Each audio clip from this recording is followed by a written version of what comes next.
இந்த problem statement read பண்ணி பாருங்க. A weight is supported on a smooth plane of inclination alpha by a string inclined to the horizon at an angle gamma. ஒரு வெயிட்ட வந்து ஒரு inclined பிளேன்ல இருக்க மாதிரி தொங்க விட்டுருக்காங்க ஒரு ஸ்ட்ரிங் மூலம். அதுல வந்து மூணு ஃபோர்ஸ் ஜெனரலா ஆக்ட் ஆகும்.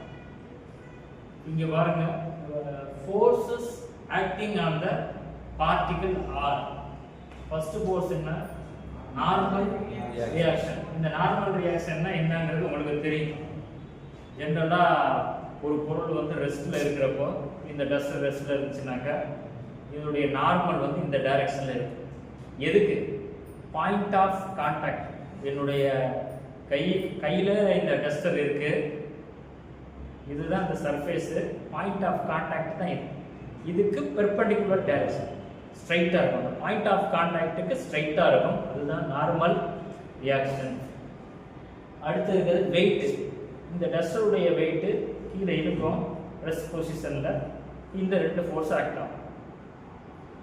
தேர்ட் பாருங்க, டென்ஷன் இருக்கா? இந்த டென்ஷன் வந்து இங்க எதுவுமே இருக்க போறது இல்லை. இப்போ நம்ம இத ஒரு கயித்துல கட்டி நம்ம தொங்க விட்டுட்டு,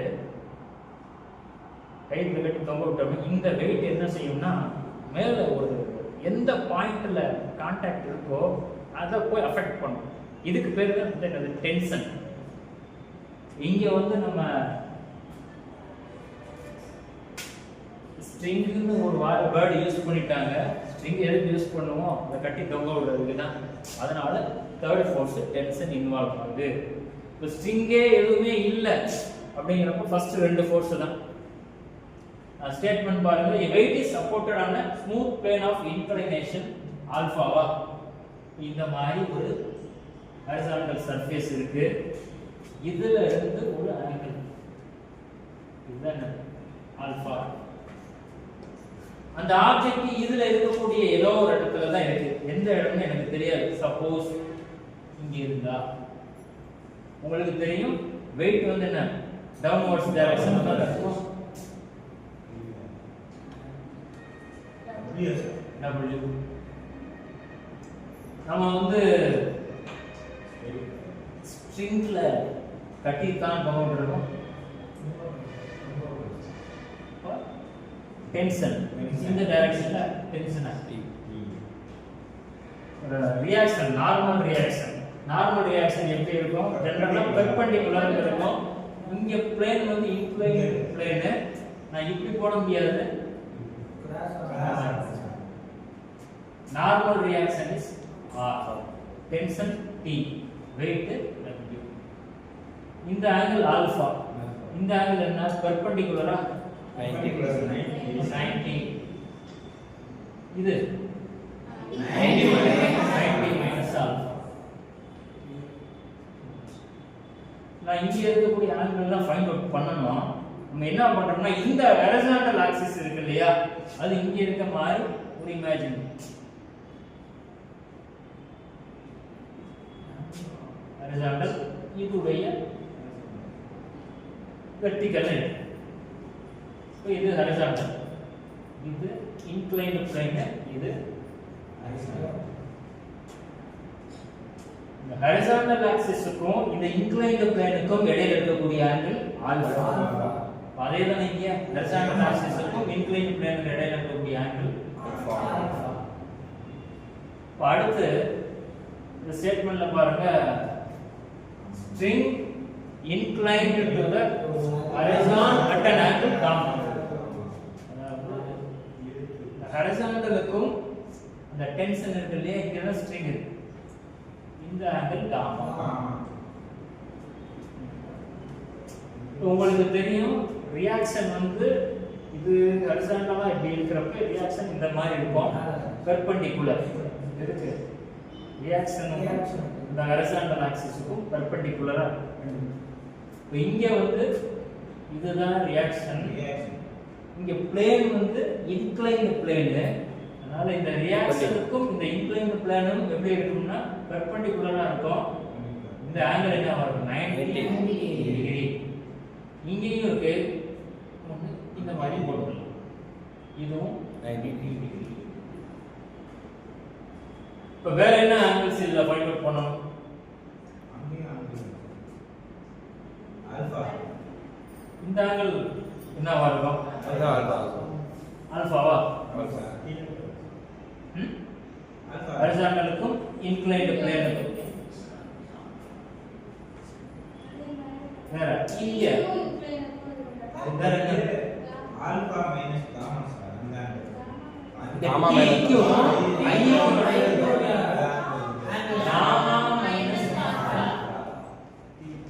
காமா மைனஸ் வேற என்ன ஆங்கிள் வேணும்?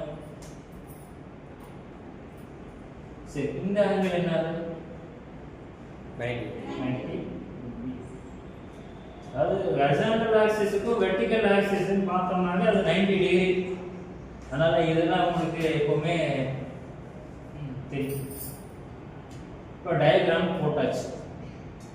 நான் ஃபர்ஸ்ட் என்ன பண்ண போறேன்னா, ஹரிசாண்டல் காம்போனன்ட்ஸ்ல எத்தனை ஃபோர்ஸ் ஆக்ட் ஆகுதோ அதை எல்லாத்தையும் ஆட் பண்றோம். இந்த ஃபோர்ஸ் எல்லாத்தையும் நம்ம ஆட் பண்றப்ப that value is equal to 0. இப்போ நான் இங்க ஹரிசாண்டல் காம்போனன்ட்ஸ் அப்படி போடுறேன். ஃபர்ஸ்ட் ஆர்ல இருந்து ஸ்டார்ட் பண்ணுறேன். உங்களுக்கு ஒரு சின்ன கான்செப்டை ஞாபகம் வச்சுக்கணும். ஹரிசாண்டல் ஆக்சிஸ்னா காஸ், வெர்டிகல்னா சைன். இப்போ நம்ம பார்க்குறது எல்லாமே ஹரிசாண்டல் காம்போனன்ட். இப்போ ஃபர்ஸ்ட் அந்த ரியாக்ஷன்ல இருந்து ஸ்டார்ட் பண்றேன். ரியாக்ஷன் ஆர் ரியாக்ஷனுக்கும் இந்த ஹரிசாண்டல் ஆக்சிஸுக்கும் இடையில இருக்கக்கூடிய ஆங்கிள் என்ன வரும்? இதுல இருந்து இதுவரையும் 90. அதாவது R ல இருந்து I வரையும் 90. I க்கும் Hக்கும் இடையில இருக்கக்கூடிய angle alpha. So R 90 plus cos 90 plus alpha. அடுத்து T க்கு போய்டும்.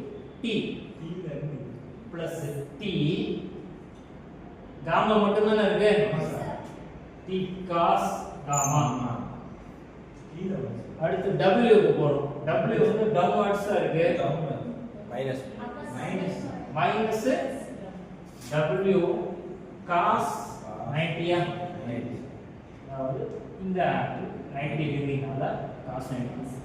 cos 90 வேல்யூ என்ன? இது எல்லாம் ஈக்குவல் டு 0. cos 90 value 0. அப்ப இது அப்படியே 0 வருது. இங்க cos of 90 plus alpha minus r sin. அதாவது cos 90 plus alpha உடைய வேல்யூ minus sin alpha. நம்ம இங்க plus t cos gamma is equal to 0. அடுத்த ஸ்டெப் என்ன பண்ணலாம்? r sin alpha is equal to t cos gamma. The equation 1. எப்படி இப்ப horizontal component பார்த்தோமோ அதே மாதிரி வெர்டிகலுக்கு அடுத்து பார்க்க போறோம். வெர்டிகல்னா என்ன சொன்னேன்? சைன். இப்போ இங்க அதே தான், எங்க எல்லாம் காசு வச்சோ அந்த இடத்துல சைனா மாத்திடணும். இப்போ சைனா மாத்தினோம்னா இந்த இடத்துல டி போடும்.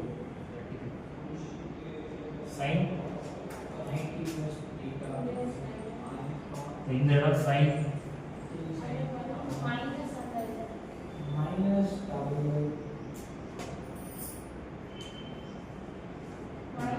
minus W sin 90. vertical component add பண்ணோம்.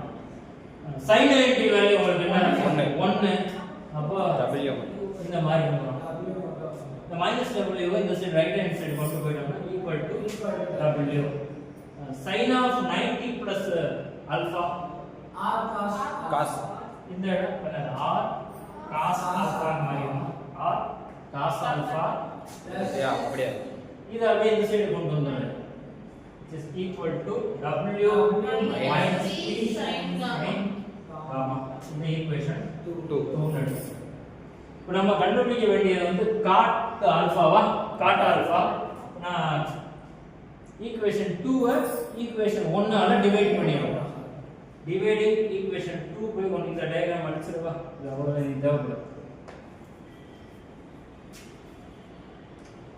2 by 1 is equal to left hand side என்ன r cos alpha வா r cos alpha by r sin alpha.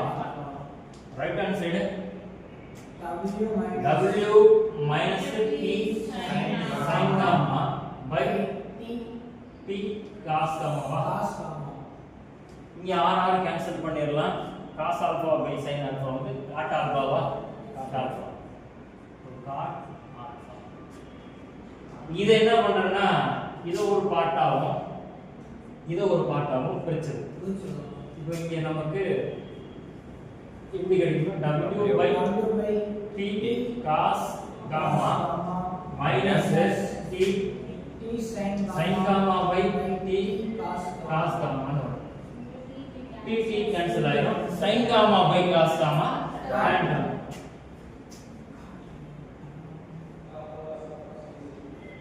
equation 3 வச்சுக்கீங்க. இப்போ நம்ம என்ன ப்ரூவ் பண்ணணுமோ அதுல வந்து cot beta வந்திருக்கு. திரும்ப ஸ்டேட்மென்ட்க்கு போறோம். if the slope of the plane is increased to beta unaltered எந்த இடம் மட்டும் சேஞ்ச் ஆகுதுன்னு சொல்றாங்கன்னா the tension of the string is doubled. அதாவது கேபிட்டல் T இருந்த இடம் வந்து 2T ஆ மாறுது எப்ப பீட்டா உள்ள வர்றப்ப. அந்த லைன் எழுதணும். அந்த ஸ்டேட்மென்ட் சொன்னேன் இல்லையா அதை எடுத்து எழுதிருங்க. நான் சிம்பிளா cot beta is equal to alpha எடுத்து beta மாத்திடுறேன். cot beta is equal to w by t இருந்த இடம்னா 2t cos gamma minus tan gamma. இந்த ஈக்குவேஷன் 4. நம்ம ப்ரூவ் பண்ண வேண்டிய லெஃப்ட் ஹேண்ட் சைடு என்ன பாருங்க. cot alpha minus 2 cot beta வா. இப்போ இது எல்லாத்தையும் இந்த ஈக்குவேஷன் 4 வந்து -2 ஆல டிவைட் பண்ணி மல்டிப்ளை பண்ணி -2 ஆல மல்டிப்ளை பண்ணா -2 cot beta இங்க -2 இங்க வந்து மைனஸ் இருக்கு அதனால இந்த இடம் +2 2 கேன்சல். இப்போ நான் ரெண்டையும் ஆட் பண்ணிடுறேன். cot alpha -2 cot beta is equal to என்ன இருக்கு w by t cos gamma yes minus w by t cos gamma add பண்றப்ப கேன்சல் ஆயிடும். இங்க 2 tan gamma plus tan ஆமா ஆமா இதுதான் ப்ரூவ் பண்ண சொல்லி. இத வந்து லேப்லேஸ் தியரத்தை யூஸ் பண்ணி ப்ரூவ் பண்ணலாம். அதுல வந்து கொஞ்சம் சிம்பிளிஃபிகேஷன் ஸ்டெப்ஸ் வந்து எக்ஸ்ட்ரா வரதுனால இத ஃபாலோ பண்ணி